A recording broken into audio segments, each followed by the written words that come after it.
If you want to practice all of the new PTE questions using artificial intelligence on an online portal that has a similar marking to your real PTE exam, head over to masterpte.com.au to create a free account.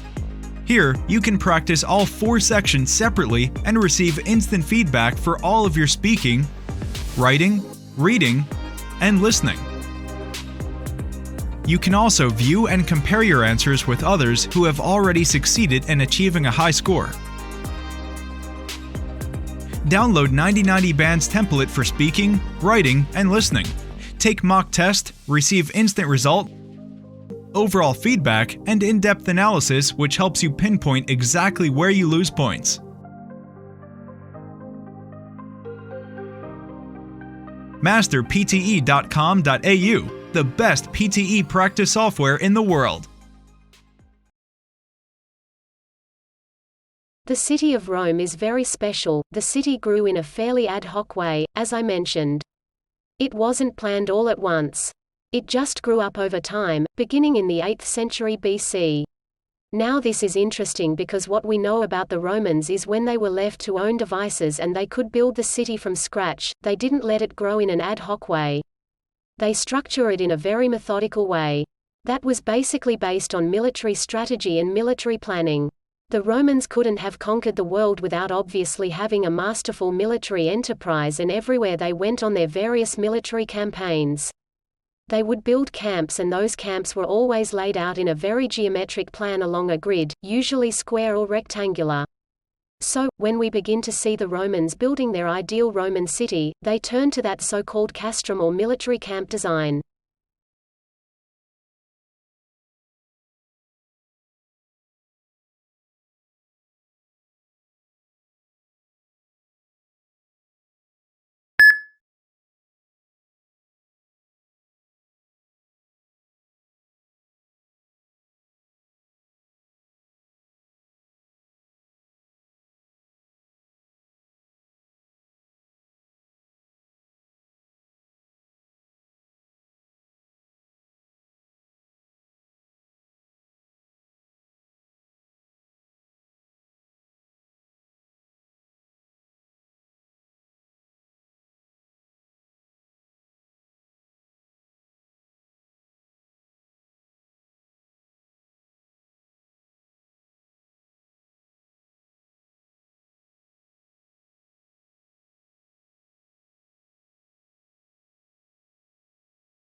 Now, as we all know, it has long been the habit in many countries that teachers give homework to school children of all ages. Despite the fact that a minority of educators don't agree with this practice, it has never seriously been questioned or challenged before. However, it may be that the tide is turning. These days, more people are becoming convinced that homework is of virtually no benefit, particularly for children in the younger age group. So, why have teachers always given homework? Well, the answer seems to be because they are obliged to. Most teachers don't really believe it has any real value, and the latest research supports the teachers' feelings about this. Not only does homework have very little impact on children's learning, but it also puts unnecessary obligations and responsibilities onto the parents. These days, not all families have the time or the necessary knowledge to help their offspring. So it would seem that now senior educators want to start a new initiative. Rather than giving homework, they plan to encourage reading books of any kind, just reading. And they claim that this is a far more effective method of consolidating learning than wading through piles of written homework.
Semantic noise in communication is a type of disturbance in the transmission of a message, that could interfere with the interpretation of the message due to ambiguity in words, sentences or symbols used in the transmission of the message.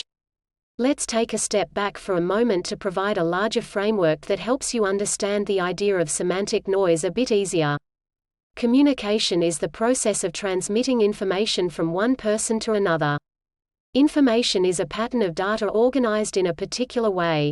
For example, a sentence consists of symbols that form words in a particular language with a particular meaning.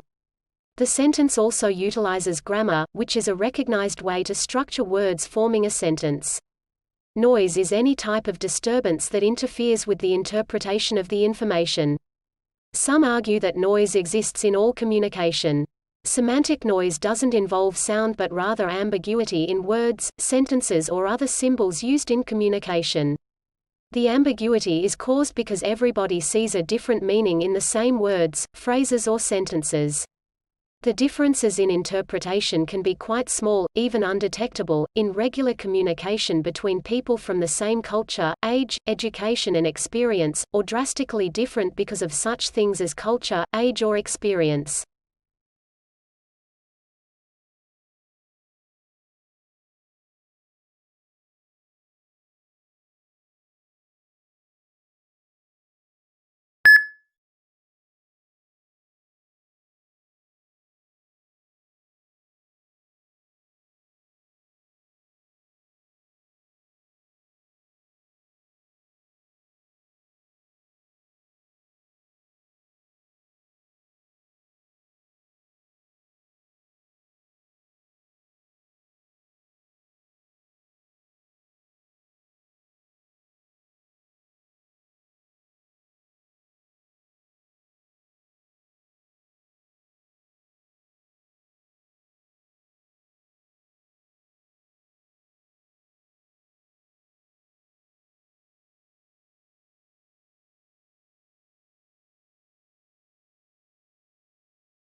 Okay, to help you with your research, I just wanted to give you some tips today on using focus groups.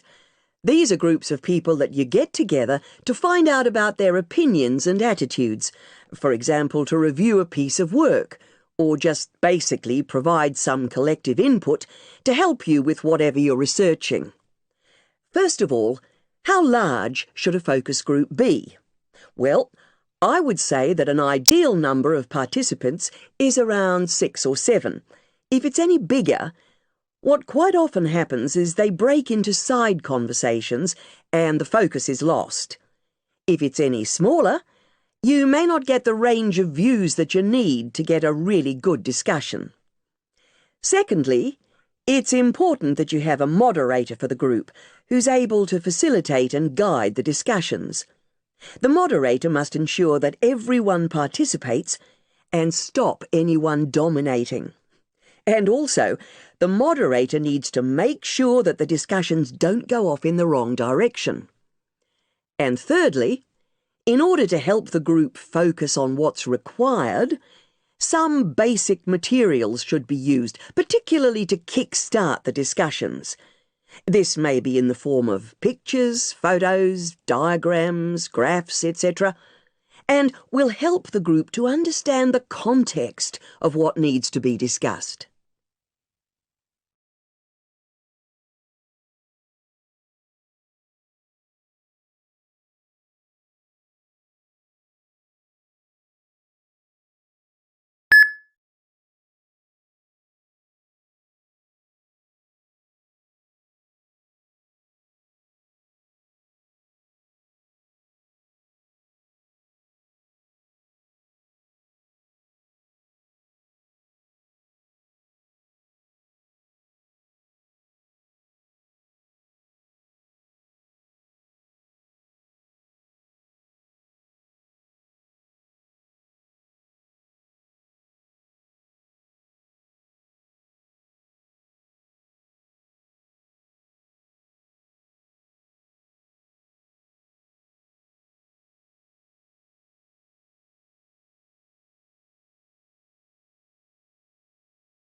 Crops can affect climate in two ways.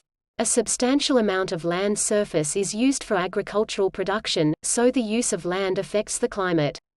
If we deforest a land and plant crops instead, the characters of the land surface will be altered, which will ultimately change the original climate. This requires the cooperation between crop scientists and climate scientists and the integration of two different models.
Now, as urban planners, what we really need to start considering is the amount of space allocated for residential areas within a city or town. And when I say space, I'm talking about space within a dwelling or home, rather than the actual size of residential areas. There's growing concern that the internal space of new homes is becoming far smaller, too small, in fact. Maybe you're thinking, is it important for residents to have sufficient space? Is it merely a preference to have more space, or are there more serious implications? Is there, in fact, any evidence to suggest cramped living conditions affect residents' physical or mental well-being or their day-to-day life? Well, research from a number of sources indicates that this is an important issue which needs addressing. Cramped conditions can lead to aggressive behaviour, to family tensions, psychological anguish, and, in the more extreme cases, physical illness as well. Not only this, But there is a proven link between overcrowding and the social and emotional development of children, as well as their educational attainment.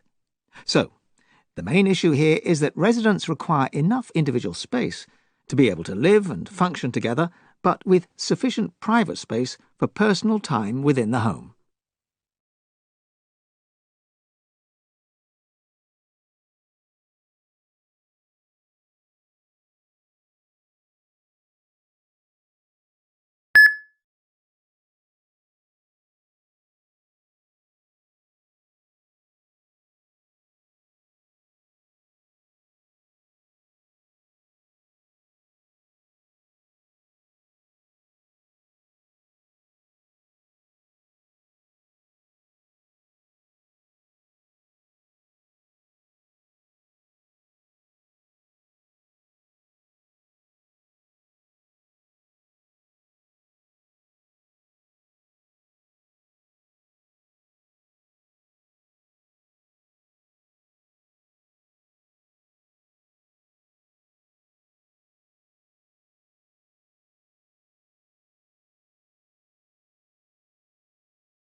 One of the keys to Apple is Apple's an incredibly collaborative company. And so, you know how many committees we have at Apple? No. 0. We have no committees. No committees. We are organized like a startup. One person's in charge of iPhone OS software. One person's in charge of Mac hardware. One person's in charge of iPhone hardware engineering. Another person's in charge of worldwide marketing. Another person's in charge of operations. We're organized like a startup. We're the biggest startup on the planet. And we all meet for 3 hours once a week, and we talk about everything we're doing, the whole business. And there's tremendous teamwork at the top of the company, which filters down to tremendous teamwork throughout the company. And teamwork is dependent on trusting the other folks to come through with their part without watching them all the time, but trusting that they're going to come through with their parts. And that's what we do really well. And we're great at figuring out how to divide things up into these great teams that we have and all work on the same thing, touch bases frequently, and bring it all together into a product. We do that really well. And so what I do all day is meet with teams of people and work on ideas and solve problems to make new products, to make new marketing programs, whatever it is. And are people willing to tell you you're wrong? Yeah. I mean, other than snarky journalists. I mean, people that work for you. Oh, yeah. No, we have wonderful arguments. And do you win them all? Or? Oh, no, I wish I did. Oh, see, you can't. If you want to hire great people and have them stay working for you, you have to let them make a lot of decisions, and you have to be run by ideas, not hierarchy. The best ideas have to win. So, otherwise, good people don't stay. But you must be more than a facilitator who runs meetings. You obviously contribute your own ideas. I contribute ideas, sure. Well, why would I be there if I didn't?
There are four fundamental forces at work in the universe.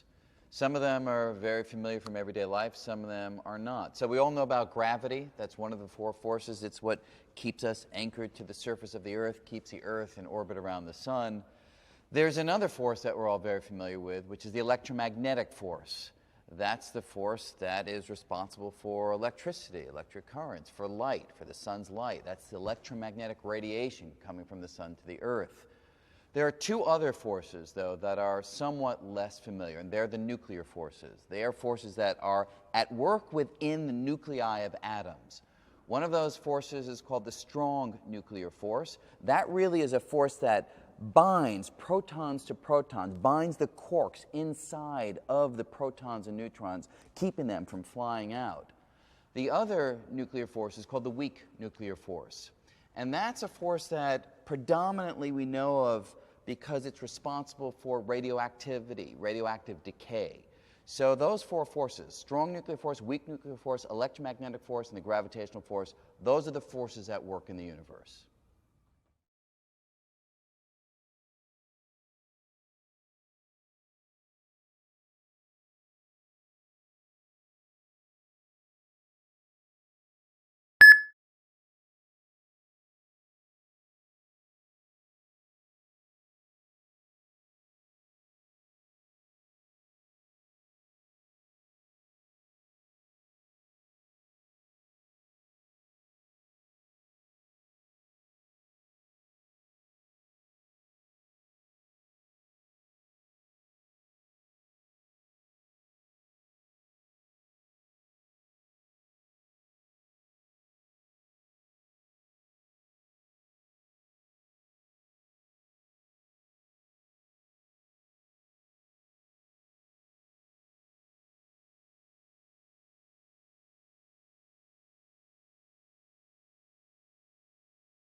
A dimension of space is basically an independent direction in which, in principle, you could move, you could walk.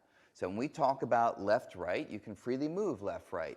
back, forth, you can freely move back, forth, and up, down, you can freely move up, down as well. If you consider a diagonal direction, that's not a new dimension because that's just a combination of moving this way and that way.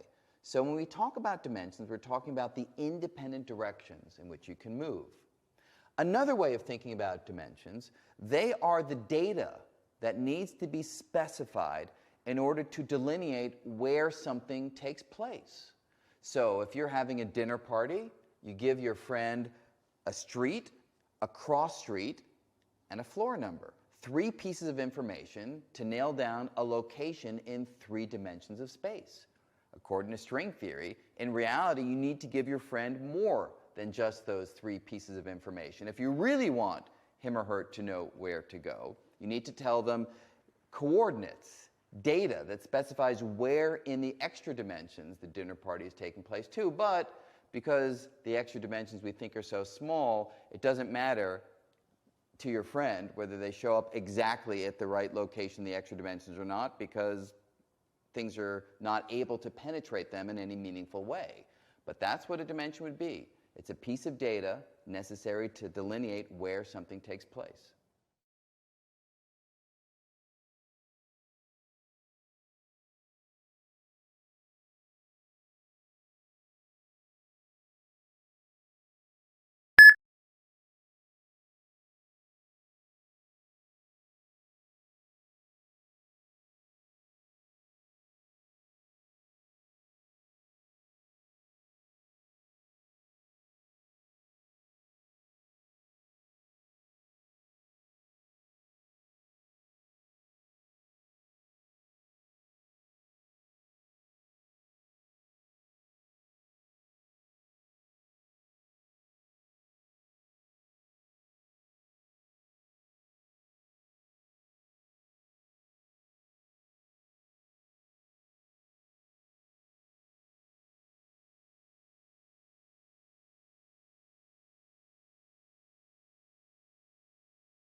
At the top, you would have a king.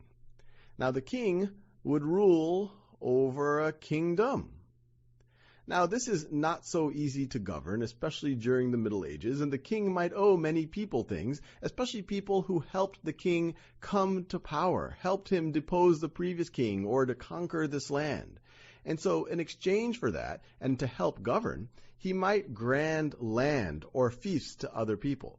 And the key currency in the Middle Ages, under the feudal system, is land, and land in exchange for loyalty and service. So this whole thing is a kingdom. Now right over here, this is a duchy. And a duchy will be controlled by a duke. I guess they didn't call it duchy because that just doesn't sound as serious. So the king might grant a duchy to a duke, and in exchange, the duke would provide loyalty, pledge their fealty. If the kingdom is threatened, the duke will fight alongside the king, would provide their own troops. If the king wants to go conquer other territories, same thing, and also provide the king with taxes, which might be in the form of coinage, depending on what time and region we are in the Middle Ages, or it might be in the form of a percentage of the agricultural production from this duchy.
If you want to practice all of the new PTE questions using artificial intelligence on an online portal that has a similar marking to your real PTE exam, head over to masterpte.com.au to create a free account.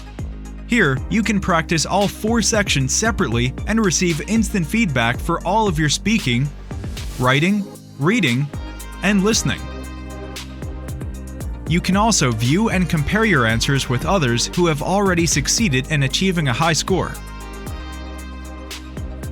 Download 9090 Band's template for speaking, writing, and listening. Take mock test, receive instant result, overall feedback, and in-depth analysis which helps you pinpoint exactly where you lose points.